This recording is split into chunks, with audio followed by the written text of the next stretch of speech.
ابو داؤد کے اندر، سنن ابن ماجہ کے اندر صحیح سند کے ساتھ حدیث موجود ہے کہ نبی علیہ السلام نے کھانے پینے کی چیزوں میں پھونک مارنے سے منع فرمایا۔ تو یہ دم کے لیے بھی یعنی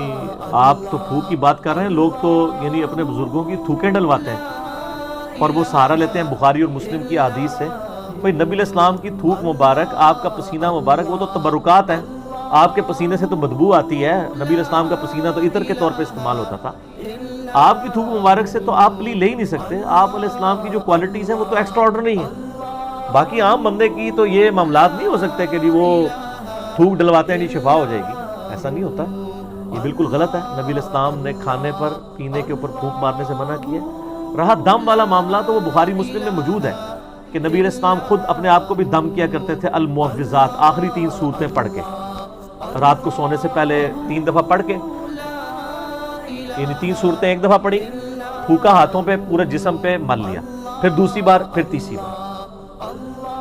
اور اما عائشہ کہتی ہیں کہ جب نبی علیہ السلام بیمار ہو گئے، بخاری کے الفاظ ہیں، تو پھر میں یہ صورتیں پڑھ کے آپ کے مبارک ہاتھوں پہ دم کر کے آپ کے ہاتھوں کو آپ کے جسم پہ پھیر دیتی، اپنے ہاتھوں کو نہیں۔ سر پوائنٹ ٹو بی نوٹڈ، نبی علیہ السلام کے ہاتھ برکت والے، حضور کے ہاتھوں پہ پڑھ کے حضور کے ہاتھوں کو جسم پہ پھیر دیا کرتی تھی۔ یعنی شیاطین، جنات، جادو اور نظر بد کے اگینسٹ یہ المعوذات 3 پناہ دینے والی صورتیں ہیں، سورہ الاخلاص، سورۃ الفلق اور سورۃ الناس، قرآن حکیم کی آخری 3 صورتیں۔ یہ والا دم تو ٹھیک ہے، لیکن پانی کے اوپر دم کرنا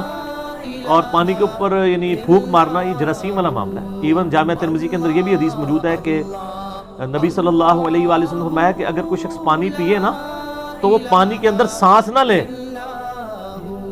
سانس لینے، کیونکہ سانس لینے سے بھی تو پھونک چلی جائے گی نا، یعنی گلاس کو اپنے منہ سے ہٹا کے سانس لے۔ اور اسی حدیث کے اندر الفاظ ہیں، ایک صحابی کہتے ہیں کہ اگر پانی پیتے ہوئے اس میں کوئی تنکا آ جائے پھر میں کیا کراں؟ وہی سوال ہے نا۔ اور کیا عورتیں کیا بچوں کے لیے دودھ ابال کے دیتی ہیں نا، وہ ملائی ہٹانے کے لیے پھونک مار دیتی ہیں۔ وہ صحابی نے بھی پوچھ لیا اسی حدیث کے اندر ابو داؤد ترمذی میں